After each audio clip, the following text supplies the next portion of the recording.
இல்லை அதை சொல்கிறோம். முடிவில் நாங்கள் வந்து உறுதியாக சொல்லுவோம். ஏன்னா 15 வயசு வழி அதை நாங்கள் வந்து வெளிப்படுத்தி தான் ஆகணும். ஏன்னா இது என்னோட முடிய போகிற இது கிடையாது, என்னோட முடிய போகிறது கிடையாது. நம்ம அதான் நான் சொல்லிட்டேன், நடுத்தருக்கு வந்தாச்சு. இனிமேல் வந்து நாங்கள் சுழியத்துலேருந்து தான் ஆரம்பிக்கணும். அது குடும்ப உறவுகளும் சரி, நம்ம பொருளாதாரமும் சரி, தொழிலும் சரி, அடுத்த நம்ம ஒரு தமிழ் தேசிய இயக்கம் தொடங்கினாலும் சரி, சுழியத்துலேருந்து தான் நாங்கள் தொடங்கணும் சொல்லுவோம். அது உறுதியாக நம்ம வந்து அதை வெளிப்படுத்துவோம். இப்போ இந்த மாதிரியான சூழல்களில் வந்து எங்களை வந்து அண்ணன் வந்து விட்டுருக்கக்கூடாது. இருக்கக்கூடிய அந்த பொறுப்பாளர்களையாவது தக்க வச்சு நீங்கள் சரியான திசையை நோக்கி கொண்டு போகணும். அது மாதிரி நிர்வாகத்தை பரவலாக்கம் பண்ணுங்கள், தயவுசெய்து பரவலாக்கம் பண்ணுங்கள். நீங்களே வச்சுக்காது. நிச்சயமாக பயணிப்போம். இந்த அதிகாரத்தை பரவலாக்கம் பண்ணி 2ஆம் கட்ட தலைவர்களை அடையாளப்படுத்தி கட்சிக்கான பொதுக்குழு உறுப்பினர் இன்னார், செயற்குழு உறுப்பினர் இன்னார், கட்சிக்கான சட்டத்திட்டம் இன்னார், அந்த ஒரு வேட்பாளராக நிற்கக்கூடியவர் தகுதிகள் இருக்குது. நீங்கள் தான் சொல்கிறீங்க ஒரு காவல்துறைக்கு ஆள் எடுத்தால் இப்படிலாம் இருக்கணும், இப்போ இராணுவத்துக்கு ஆள் எடுத்தால் இப்படிலாம் இருக்கணும்னு சொல்லி. அப்போ கட்சிக்கு வந்து ஒரு வேட்பாளராக தமிழ் தேசிய அரசியலுக்குள்ளே கொண்டு வர்ற நீங்கள் உங்கள் கூட 15 வருஷமாக பயணிச்சிருக்கிறோம். எல்லா போராட்டம், ஆர்ப்பாட்டம், உண்ணாவிரதம் எல்லா நிகழ்வுகளையும் தமிழ்நாடு முழுக்க நாங்கள் கலந்துருக்கிறோம். எங்களுக்கு இல்லாத தகுதி நீங்கள் புதுசாக ஒரு ஆளை கொண்டு வந்து காட்டுறீங்கன்னா அது என்னது? அப்போ கட்சிக்கான சட்டத்திட்டம் இல்லை. கட்சிக்கான சட்டத்திட்டம் இருந்துச்சுன்னா ஒரு ஒன்றிய செயலாளர் எப்படி செயல்படணும், ஒரு மாவட்ட செயலாளர் எப்படி செயல்படணும், அவருக்கான அதிகாரம் என்ன, ஒரு வேட்பாளர் அவர் எத்தனை ஆண்டு காலம் கட்சியில் பயணிச்சிருக்கணும், தகுதி தேவையில்லை. இந்த தமிழ் தேசிய அரசியலுக்குள்ளே பயணித்தாலே போதும். தகுதி தனி அது அப்படிலாம் தேவையில்லை. நீங்கள் தான் முன்னுதாரணமாக சொல்கிறீங்க. ஐயா காமராஜரை முன்னுதாரணமாக சொல்கிறீங்க, எளிமைகளுக்கு சொல்கிறீங்க, கக்கனை சொல்கிறீங்க, ஜீவானந்தத்தை சொல்கிறீங்க. அப்போ அவங்கள பற்றி பேசாதீங்க. நீங்கள் யாரை வேணால் அறிவிச்சிட்டு போங்க. சட்டத்திட்டமே கிடையாதுப்பான்னு சொல்லுங்கள். நீங்கள் யாரை வேணால் அறிவிச்சிட்டு போங்க.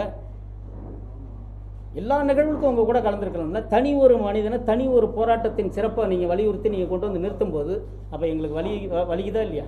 இங்கே எங்கள் கூட களமானவங்க நிறைய பேர். நாங்கள் யாருமே எங்களை என்ன நிறுத்தலை, தம்பி நிறுத்தலை, அவங்க ஐயா நிறுத்தலை, அப்படி கோரிக்கை வைக்கல. இது ஐயா இருக்காங்க, ஐயா குடும்ப உறவுகள் இருக்காங்க, அக்கா தங்கச்சி இருக்காங்க, மனைவி இருக்காங்க, அதுபோல் குடும்ப உறவுகள் நிறைய பேர் இருக்காங்க. கட்சியில் உழைச்சவங்களை தேர்ந்தெடுத்து அவங்களுடைய கருத்தை கேட்டு வேட்பாளர் தேர்வு செஞ்சு நிறுத்துங்க. ஏன் புதுசாக திடீர்னு யாருன்னு தெரியல திடீர்னு கொண்டு வந்து வேட்பாளரை நிறுத்தும் போது எங்களுக்கு வலிக்குதா இல்லையா?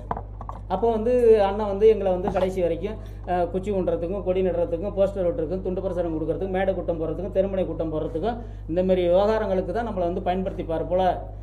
இனியும் இது போல தான் தொடரும் போல அப்படின்னு நம்ம வந்து நினைக்கணும். வாய்ப்புலாம் கிடையாது. நான் வாய்ப்பு என்ன கேட்கவே இல்லைங்கிறேன்.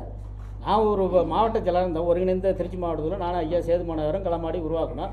அப்புறம் 9 சட்டமன்ற தொகுதியிலும் பொறுப்பாளர் போட்டோம். அங்கங்கே வந்து தொகுதி செயலாளர், மாவட்ட செயலாளர் போட்டோம். 9 தொகுதி இருக்குல்ல, 9 தொகுதி பொறுப்பாளரையும் உட்காந்து கூப்பிட்டு பேசணும்ல. நீங்கள் இப்போ இந்த தொகுதிக்கு இந்த சமூகத்தை ஏதோ நீங்கள் என்ன வரையறை வச்சுருக்கீங்களோ கேளுங்க.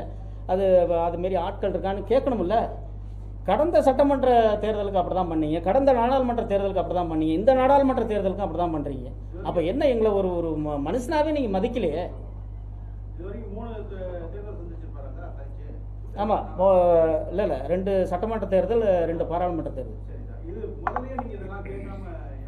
கேட்டோம். பொதுக்குழு கூட்டுவாங்க.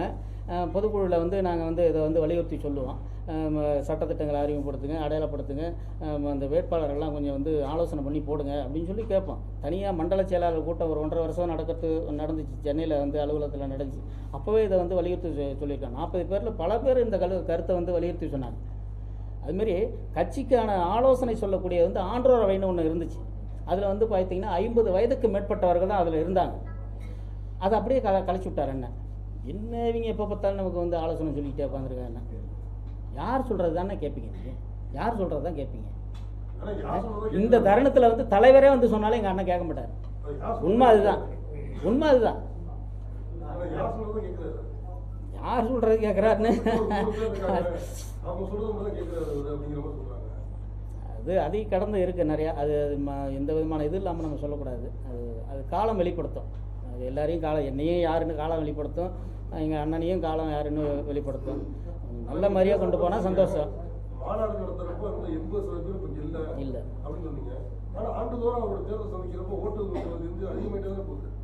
இல்லை அது வந்து மகிழ்ச்சி, வளர்ச்சிங்கிறது மகிழ்ச்சி தான். அது வீழ்ச்சி அடைஞ்சிடக்கூடாதுங்கிறது தான். ஏறுற வரைக்கும் தான் எதுவுமே. ஒரு சதவீதம் அதுலேருந்து 1% வந்து இறங்குனுச்சு அப்படின்னாக்கா கட்சிக்காரோட மனநிலை மாறும், மக்களுடைய மனநிலை மாறும், இந்த தமிழ் தேசிய அரசியல் கேள்விக்குறியாகும். அந்த நிலைக்கு போயிடக்கூடாதுன்னு தான். அதான் ஒவ்வொரு நொடி பொழுதும் ஒவ்வொரு நாளும் யோசிச்சு தானே நாங்கள் இந்த முடிவு எடுக்கிறோம். இனி அந்த சூழல் வந்துடக்கூடாது அப்படிங்கிறதுக்காக தான் நம்ம இந்த வேலை செய்கிறோம்.